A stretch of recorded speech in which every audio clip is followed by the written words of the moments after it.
पुणेकरांसाठी आणि विशेषतः दक्षिण पुण्यात राहणाऱ्या नागरिकांसाठी महत्त्वाची बातमी समोर आली असून मागील 1-2 नाही तर तब्बल 8 वर्षांपासून रखडलेलं कात्रज कोंढवा रस्त्याच्या रुंदीकरणाचा मार्ग अखेर मोकळा झालाय। या निर्णयामुळे लवकरच या भागातील लाखो नागरिकांना मोठा दिलासा मिळणार असून इथली सततची वाहतूक कोंडी लक्षणीयरित्या कमी होणार हे देखील नक्की झालंय आणि दररोज होणारा त्रास वाहतूक कोंडीचा हा आता इतिहास जमा होणार आहे।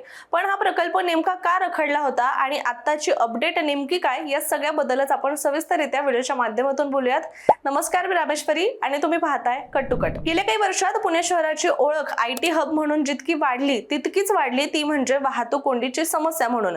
शहराच्या कोणत्याही भागात जा, सकाळ असो किंवा संध्याकाळ, ट्रॅफिक हा जणू पुणेकरांच्या रोजचा आयुष्याचा अविभाज्य भाग बनलाय आणि त्यातही दक्षिण पुण्यातील कात्रज कोंढवा परिसर इथली परिस्थिती तर अक्षरशः डोकेदुखी ठरली आहे। दररोज हजारो वाहन चालक इथे तासनतास अडकतात। वेळ, इंधन आणि संयम या तिन्ही गोष्टींचा मोठा फटका सुद्धा सहन करावा लागतोय।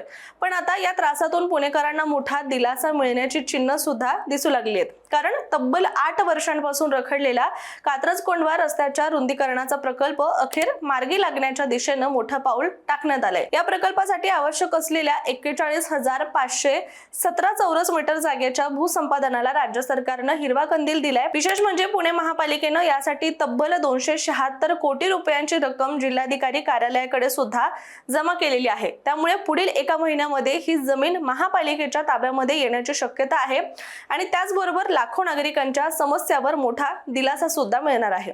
खरं तर 2017 साली या रस्त्याच्या 3.5 किलोमीटर लांबीच्या रुंदीकरणाचा मोठा गाजावाजा करत भूमिपूजन करण्यात आलं होतं। 84 मीटर रुंदीचा भव्य रस्ता उभारण्याची घोषणा सुद्धा झाली, पण प्रत्यक्षात मात्र भूसंपादन न करता काढलेली निविदा आणि राजकीय घाई गडबड यामुळे हा प्रकल्प वर्षानुवर्ष रखडत गेला। याचा फटका मात्र स्थानिक नागरिकांना इतकी वर्ष सहन करावा लागला। पण आता हे चित्र पूर्णतः बदलताना दिसू लागले। महत्त्वाचा निर्णय घेत पहिल्या टप्प्यामध्ये 84 मीटर ऐवजी 50 मीटर रुंदीचा रस्ता करण्याचं ठरवलं गेलंय आणि सर्वात महत्त्वाचं म्हणजे छोट्या जागा मालकांना TDR किंवा FSI ऐवजी थेट रोख मोबदला देण्याचा निर्णय सुद्धा घेण्यात आलाय। त्यामुळे अनेक अडथळे यामुळे दूर झालेत। शासनाकडून 139 कोटींची मदत मिळाल्यानंतर महापालिका प्रशासनानं वेगाने हालचाली करत भूसंपादनाची प्रक्रिया पूर्णत्वाकडे नेली आहे। महापालिका आयुक्त नवल किशोर राम यांच्या पुढाकारामुळे या प्रक्रियेला गती मिळाली आहे। जागा मालकांशी थेट संवाद साधून त्यांना योग्य मोबदला देण्याचा मार्ग सुद्धा स्वीकारण्यात आलाय आणि अखेर महसूल विभागाकडून अंतिम मंजुरी ही मिळाली आहे। आता पुढची प्रक्रिया देखील जलद गतीने पार पडणार आहे। पुढील 15 दिवसामध्ये मोबदल्याचं वाटप सुद्धा सुरू होईल आणि त्यानंतर टप्प्याटप्प्याने पुढील महिन्याभरामध्ये संपूर्ण 41,517 चौरस मीटर जागा महापालिकेच्या ताब्यात येणार आहे। याचा थेट फायदा म्हणजे राजस सोसायटी चौक ते कान्हा हॉटेल चौक या दरम्यानचा रस्ता तब्बल 50 मीटर रुंद होणार आहे। हा भाग सध्या सर्वाधिक गर्दीचा आणि अडथळ्याचा मानला जातोय। तो मोकळा झाल्यानंतर ट्रॅफिकचा मोठा ताण कमी होण्याची शक्यता आहे। इतकंच नाही तर या भूसंपादनामुळे राष्ट्रीय महामार्ग प्राधिकरणाच्या उड्डाणपुलाचं रखडलेलं काम सुद्धा पूर्ण होण्याचा मार्ग देखील यामुळे मोकळा झालाय। दरम्यान याबद्दल पुणे महापालिकेच्या महापौर मंजुषा नागपुरे यांनी प्रतिक्रिया दिली आहे की कात्रज कोंढवा रस्त्याच्या भूसंपादनासाठीचा तिढा सुटावा यासाठी महसूल मंत्री चंद्रशेखर बावनकुळे यांच्याकडे पाठपुरावा केला होता। त्यास अखेर यश आलेलं आहे आणि ही जागा ताब्यात आल्यानंतर हा रस्ता 50 मीटर रुंद होऊन या परिसरातील नागरिकांना मोठा दिलासा सुद्धा मिळणार आहे।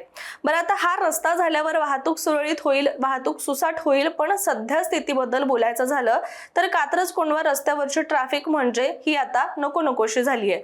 दररोज सकाळी आणि संध्याकाळी पीक आवर्स मध्ये या रस्त्यावर वाहनांच्या लांबच लांब रांगा लागतात।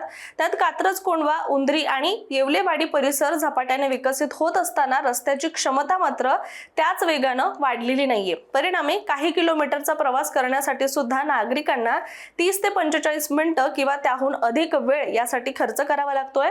या वाहतूक कोंडीमुळे सर्वसामान्य लोकांना मोठ्या प्रमाणात त्रास हा दररोज सहन करावा लागतोय।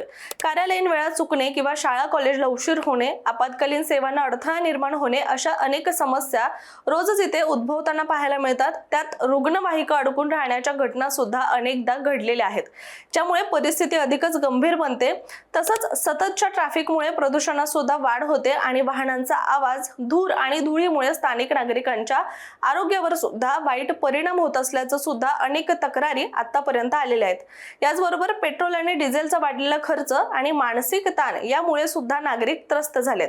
इतकंच नाही तर कात्रज कोंढवा हा रस्ता शहरातील केवळ एक सामान्य मार्ग नसून सोलापूर पुणे महामार्ग आणि कोल्हापूर पुणे मुंबई बायपास या दोन महत्त्वाच्या मार्गांना जोडणारा तो मुख्य दुवा आहे. त्यामुळे या रस्त्यावर वाहतुकीचा प्रचंड ताण कायम असतो. अधिकृत आकडेवारीनुसार या मार्गावर दर तासाला सुमारे 15,000हून अधिक वाहनं धावतात. यात ट्रक, ट्रेलर, कंटेनर यांसारख्या अवजड वाहनांचं प्रमाण सुद्धा मोठ्या प्रमाणात असल्यामुळे परिस्थिती अधिकच गंभीर इथे पाहायला मिळते. विशेषतः बोबदेव घाट आणि दिवे घाटातून येणारी वाहतूक सुद्धा याच रस्त्यावर येत असल्याने अनेक वेळा इथे तासनतास ट्रॅफिक जाम होत असल्याचं चित्र हे आपल्याला अनेकदा पाहायला मिळतं. पण आता या मार्गातील तब्बल 8 वर्षांपासून रखडलेल्या कामाला अखेर गती मिळाल्याने काम लवकर होणार अशी आशा पुणेकरांमध्ये निर्माण झाली आहे. त्यामुळे आता सर्वांच्या नजरा लागल्या आहेत ते म्हणजे या प्रत्यक्ष कामाला कधी सुरुवात होणार आणि हा रस्ता कधी पूर्ण होणार याकडे. कारण हा रस्ता तयार झाला तर दक्षिण पुण्याच्या ट्रॅफिकचं चित्रच पूर्णपणे बदलून जाणार आहे. त्यामुळे आता नेमकं काय होतं हे तर आपल्याला येणारी वेळच दाखवून देणार आहे. पण तुर्तास आपण इथेच थांबूया आणि भेटूया पुढच्या व्हिडिओमध्ये एका वेगळ्या विषयासोबत. मात्र तुम्ही अशाच माहितीपूर्ण व्हिडिओ पाहण्यासाठी कट्टूकटच्या YouTube चॅनलला सबस्क्राईब करायला विसरू नका.